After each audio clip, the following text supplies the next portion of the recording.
Okay so अस्सलाम वालेकुम students. जैसे कि इससे प्रीवियस वीडियो के अंदर हम अल्सरेटिव कोलाइटिस को डिस्कस कर रहे थे और अब हमने ये बात कर ली है कि अगर एक पेशेंट आ रहा है ब्लडी डायरिया के साथ, टेनेस्मस के साथ, डिहाइड्रेशन, इलेक्ट्रोलाइट बैलेंस के साथ, अब वो कहते हैं ये कंप्लेंट्स मुझे होती भी रहती हैं। लेफ़्ट साइडेड पेन है।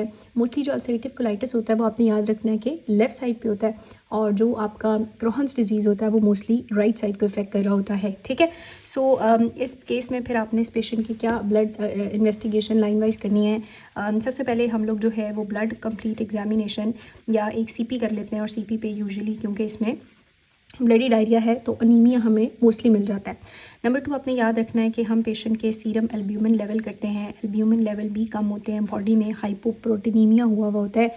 सो इसका एल्ब्यूमिन अगर हम देखेंगे तो लेस दैन 3 ग्राम पर लीटर जो है वो अगर होंगे तो इसका मतलब है डिज़ीज़ बहुत ज़्यादा सिवियर है।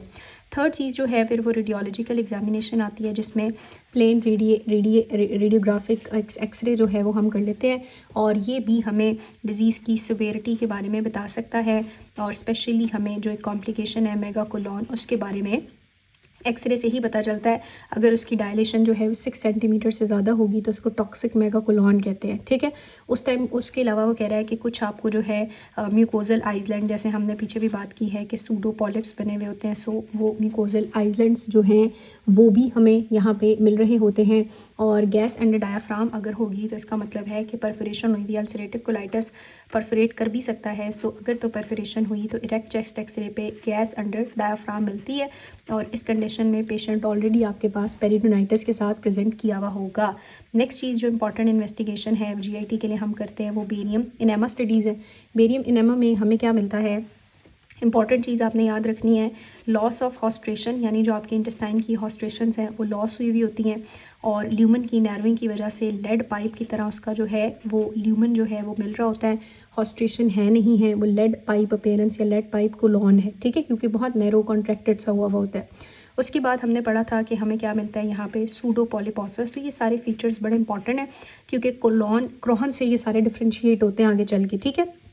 सो में क्या मिलता है वहाँ पे सूडो पॉलिप्स मिलते हैं और सम टाइम म्यूकोजल अल्सरेशन भी मिलती है और इवन के नोडुलैरिटी भी उसके साथ मिल सकती है। नेक्स्ट इन्वेस्टिगेशन जो है वो हमने उसको विजुलाइज करने के लिए क्या करना होगा, सिग्माइडोस्कोपी करनी होगी। सो सिग्माइडोस्कोपी जो है वो अर्ली डिजीज़ में की जाती है, ऐसे डिजीज़ में जो कि बेरियम इनेमा पे आपको नज़र नहीं आता।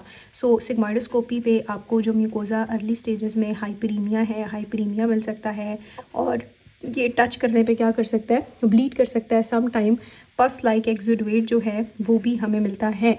अब यहाँ पे बायोप्सी जो है वो हम हासिल कर सकते हैं ताकि हम क्या कर सकें, माइक्रोस्कोपिकली अपनी डायग्नोसिस बना सकें। सो बायोप्सी भी की जा सकती है। सिग्माइडोस्कोपी के बाद नेक्स्ट इन्वेस्टिगेशन है कोलोनोस्कोपी। सो हमने ब्लड सीपी करनी है। ब्लड सीपी के बाद हमने सीरम एल्ब्यूमिन है, प्लेन एक्सरे है, बेरियम एनेमा, सिग्माइडोस्कोपी, कोलोनोस्कोपी और लास्टली हम स्टूल एग्जामिनेशन करेंगे ताकि हम ब्लडी डायरिया के अदर कॉजेज़, कोलाइटिस के अदर कॉजेज़ को रूल आउट कर सकें।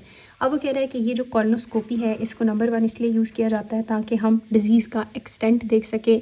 उसके बाद वो कहता है कि इसलिए यूज़ किया जाता है ताकि हम जो क्रोहन्स डिज़ीज़ है, ठीक है, और जो आपका अल्सरेटिव कोलाइटिस है उसको आप डिफ्रेंशिएट कर सको आपस में। फिर जब हम ट्रीटमेंट दे रहे हैं तो ट्रीटमेंट के रिस्पॉन्स के लिए भी हम ये कर रहे होते हैं और अगर कोई भी मैलिग्नेंट चेंज जो है वो आया हुआ होगा आपके उसके अंदर कोलोन में या रेक्टम में, तो मैलिग्नेंट चेंज देखने के लिए भी किया करते हैं और इसी के दौरान फिर हम जो है सस्पिशियस साइट जो है वो डायग्नोज करते हैं और वहाँ से बायोप्सी ले लेते हैं। कोलोनोस्कोपी लेकिन एक्यूट डिजीज़ में नहीं करनी क्योंकि वो परफोरेशन कर सकता है, क्योंकि उस टाइम बहुत हाइपरीमिया और परमेबिलिटी और फ्रिजैलिटी होती है और डिज़ीज़ को एग्रीवेट कर सकता है। लास्ट चीज़ जो आप लोगों ने एग्जामिनेशन में करनी होती है वो क्या है कि हम उसके स्टूल को एग्जामिन करते हैं। सो स्टूल एग्जामिनेशन हमारे पास लास्ट मोडालिटी है। स्टूल की एग्जामिनेशन पे हमें नेकेड आई से या तो वहाँ पे पस नज़र आ सकता है अगर हुई, या फिर अगर ब्लड हुआ तो नेकेड आई से स्टूल में वो नज़र आता है। अब स्टूल की एग्जामिनेशन इसलिए की जाती है ताकि इन्फेक्टिव कोलाइटिस के अदर कॉजेज़ को रूल आउट कर सकें। जो ब्लडी डायरिया है वो कैम्फेलोबैक्टर से हो सकता है, शिगेला से हो सकता है, एमीबियासिस से हो सकता है, क्लॉस्ट्रीडियम डिफिसिल मोस्टली उन लोगों में होता है जो एंटीबायोटिक ट्रीटमेंट के ऊपर होते हैं, या साइटोमेगालोवायरस भी मिल सकता है इम्यूनो कॉम्प्रोमाइज़ पेशेंट में, तो ये हमने करना है। अब एक पेशेंट जो है ब्लडी डायरिया या लेफ़्ट साइडेड पेन के साथ, या टेनिसमस, अर्जेंसी, टेंडरनेस, इन फीचर्स के साथ आ रहा है, तो आपके पास जो डिफरेंशियल डायग्नोसिस हैं जहन में लेफ़्ट साइडेड पेन की, वो क्या हो सकते हैं। नंबर 1 तो ये वही बात है कि क्रोहन्स डिजीज़ जो है वो हो सकता है। नंबर 2 क्या हो सकता है, कोई कार्सिनोमा हो सकता है। और नंबर 3 हमारे पास जो है वो कह रहा है कि कोई डायसेंट्रीज़ जो हैं वो भी इसी तरह से प्रेजेंट करती हैं विद ब्लडी डायरिया।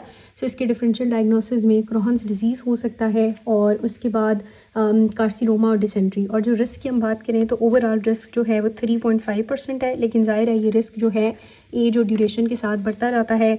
10 साल पे अगर रिस्क देखेंगे तो वो 2% है, इसी तरह अगर 20 साल पे देखेंगे तो 8% है, और 30 साल पे देखेंगे तो 18% है। ठीक है, एक वो चीज़ कहता है कि एक चीज़ है जिसको हम लोग कहते हैं गोल्डन रूल। अब ये गोल्डन रूल ये कहता है कि जब डिज़ीज़ जो है अल्सरेटिव कोलाइटिस से 10 साल गुजर चुके हों, तो फिर 10 साल के बाद ईयरली आपने पेशेंट की कॉलोनोस्कोपी करनी होती है to see any malignant change. और अगर आपको क्या नज़र आता है, कॉलोनोस्कोपिक एग्जामिनेशन करनी है, और अगर आपको डिस्प्लीजिया नज़र आता है तो डिस्प्लीजिया के लिए फिर आप उसकी प्रोफिलैक्टिकली कोलेक्टमी या प्रोफिलैक्टिकली ज़ाहिर है फिर आप उसका ट्रीटमेंट जो है वो करोगे। सो इसको हम लोग क्या कहते हैं, इसको कहते हैं गोल्डन रूल। सो गोल्डन रूल ये कहता है कि जब डिज़ीज़ को 10 साल से ज़्यादा का एरिया गुजर जाए, फिर आप उसकी कॉलोनोस्कोपिक एग्जामिनेशन शुरू कर दो फॉर द मैलिग्नेंट ट्रांसफॉर्मेशन, उसको प्रोफिलैक्टिकली देखने के लिए। अब ट्रीटमेंट जो है वो 2 तरह से है, एक मैलिग्नेंट ट्रीटमेंट है और एक हमारे पास सर्जिकल ट्रीटमेंट है। मैलिग्नेंट ट्रीटमेंट इन्होंने वैसे इतना घुमा फिरा के लिखा हुआ है, आपने बस इतना याद रखना है, अमाइनोसैलिसिलिक एसिड जो हैं वो मेन ड्रग्स होती हैं जो कि हम लोग इन पेशेंट्स को देते हैं, और ये मेंटेनेंस थेरेपी के तौर पे दी जाती हैं। स्टेरॉइड्स जो है वो भी हम ज़ाहिर है साथ पेशेंट को दे रहे होते हैं। जब पेशेंट का क्या हो, एक्यूट एक्सेजरेशन हो, तब हम स्टेरॉइड देते हैं, लेकिन एज एन मेंटेनेंस थेरेपी हमने क्या देना होता है, अमाइनोसैलिसिलिक एसिड। स्टेरॉइड में हम प्रेडनिसोलोन ओरली भी देते हैं, रेक्टली भी देते हैं। अगर स्टेरॉइड से भी फ़र्क ना पड़े तो फिर हम इम्यूनोसप्रेसेंट ड्रग्स, इम्यूनोसप्रेसेंट में साइक्लोस्पोरीन आता है, एजोथायोप्रीन है, ये देते हैं। ठीक है, और अगर इससे भी फ़र्क ना पड़े तो फिर ज़ाहिर है हम सर्जरीज़ की तरफ जाते हैं। अब इसी चीज़ में इनको उन्होंने बार बार लिखा हुआ है कि आपके पास जो है वो डिपेंड करता है कि माइल्ड है, मॉडरेट है या सीवियर है। हम glucocorticoid, aminosalicylic acid, steroid and then उन पर भी फ़र्क नहीं पड़ा तो इम्यूनोसप्रेसेंट, और उन पर भी फ़र्क नहीं पड़ा तो वो करेंगे। ठीक है, सो ये इसको एक ही बात को घुमा फिरा के लिखा हुआ है। एक बात ये है कि जब पेशेंट को फुलमिनेंट कोलाइटिस हो तब हमने क्या करना होता है। फुलमिनेंट आपको याद है कि जिसमें हमने कहा था स्टूल, ब्लडी स्टूल 10 से भी ज़्यादा और सिस्टेमिक टॉक्सिसिटी बहुत ज़्यादा हो, तो इस पेशेंट को ज़ाहिर है हम फ़ौरन जो है वो एडमिट कर लेते हैं। द ICU IV कैन्यूलास जो हैं वो पास करते हैं और इसको NPO करते हैं। IV फ्लूइड्स जो हैं वो देना शुरू करते हैं। इसी तरह IV एंटीबायोटिक्स देते हैं, IV एनाल्जेसिक्स देते हैं, और इसकी बड़ी अच्छी तरह जो है वो ICU में मॉनिटरिंग होती है। साथ में हम इसको हाइड्रोकॉर्टिसोन जो है वो और प्रेडनिसोलोन देते हैं। ठीक है, और इससे पेशेंट जो है वो इम्प्रूव कर जाता है, नहीं करेगा तो फिर सर्जरी। तो ये इस पेशेंट की फुलमिनेंट वाले की इमीडिएट या अर्जेंट मैनेजमेंट होती है कि जिसके अंदर आप क्या करते हो, उसको एडमिट करके NPO करके और फिर उसको मैनेज करते हो। अब बात ये है कि अगर ये सारा ट्रीटमेंट फ़ेल हो जाएगा तो ट्रीटमेंट फ़ेल होने के बाद फिर हमने क्या करनी होगी, सर्जरी करनी होगी। ठीक है, अब सर्जरी 2 तरीके से है, या तो आपने इलेक्टिव सर्जरी यानी प्रॉपर प्लान अप के साथ की है, और या फिर आपको इमरजेंसी में करनी पड़ी, एकदम पेशेंट आया और आपको सर्जरी करनी पड़ी। इलेक्टिव हम कब करते हैं, इलेक्टिव हम तब करते हैं जब आपका पेशेंट सिम्टोमेटिक है लेकिन वो मेडिकल ट्रीटमेंट को रिस्पॉन्ड नहीं कर रहा है, तो फिर जाहिर है हम उसकी इलेक्टिव सर्जरी प्लान कर लेते हैं। ठीक है, अगर एक पेशेंट का रिलैप्सिंग डिजीज़ है यानी बार बार रिमिट होता है लेकिन बार बार आ जाता है, फिर हम इलेक्टिवली सर्जरी प्लान कर लेते हैं।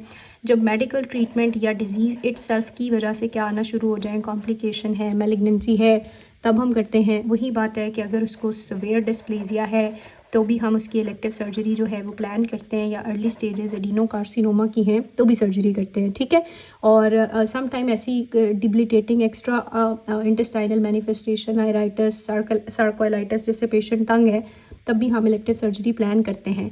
लेकिन इमरजेंसी में हमें तब करना पड़ता है जब नंबर 1 फल्मिनेंट कोलाइटिस है, ठीक है।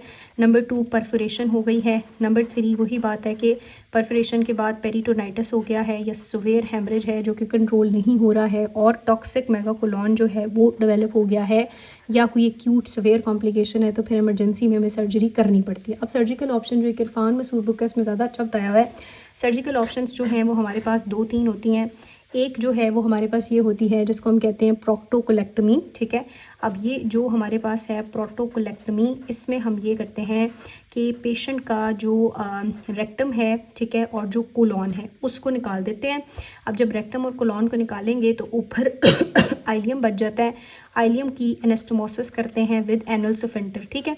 विद एनल केनाल जो है वो उसकी क्या करते हैं, आइलियम की एक पाउच सा बना के उसकी जो एनास्टोमोसिस है, रिकंस्ट्रक्शन है, वो आइलियल पाउच को एनास्टोमोस कर देते हैं अपर एनल केनाल के साथ। अब इससे ये होगा कि ज़ाहिर है आपका वो जो एक फीकल पाथवे है वो तो मेंटेन है, मतलब फीसेस जो हैं वो ड्यूडेनम से आइलियम, जजनम एंड देन आइलियम, और आइलियम से फिर एनल केनाल और एनल केनाल से बाहर, तो ये एक पाथवे मेंटेन होता है। लेकिन इसकी कुछ कॉम्प्लिकेशंस भी हैं।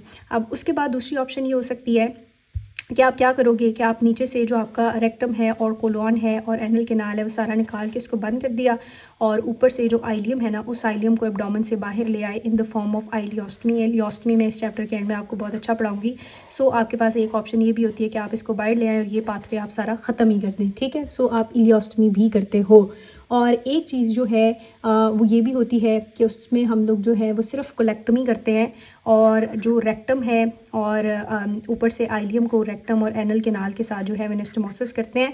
ये 3 ऑप्शंस बड़ी अच्छी करके आपकी इरफान मसूद बुक में दी हुई हैं, अगर आप वहाँ से देखें। ज़ाहिर हर प्रोसीजर के अपनी बेनिफिट्स हैं अपने नुकसान हैं, बस आपको पता हो प्रोक्टोकोलेक्टमी करके रेक्टम और कोलॉन निकाल दिया तो आइलियम को जोड़ देते हैं विद एनल केनाल, या फिर आप इलियोस्टमी कर सकते हो जो परमानेंट एंड इलियोस्टमी है, या फिर एक ये प्रोसीजर भी है जिसके अंदर आपने आइलियम की जो वो करनी है, एनास्टोमोसिस करनी है, वो विद रेक्टम करनी है जिसमें सिर्फ कोलेक्टमी की जाती है, कोलॉन निकाला जाता है, ठीक है।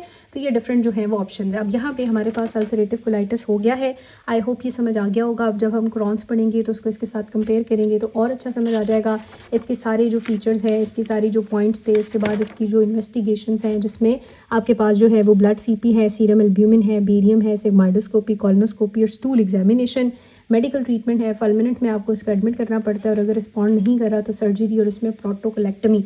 यहाँ तक कोई मसला, कोई कंसर्न तो वो पूछ लें। नेक्स्ट वीडियो में इंशाल्लाह फिर हम क्रॉन्स डिजीज़ को डिस्कस करेंगे।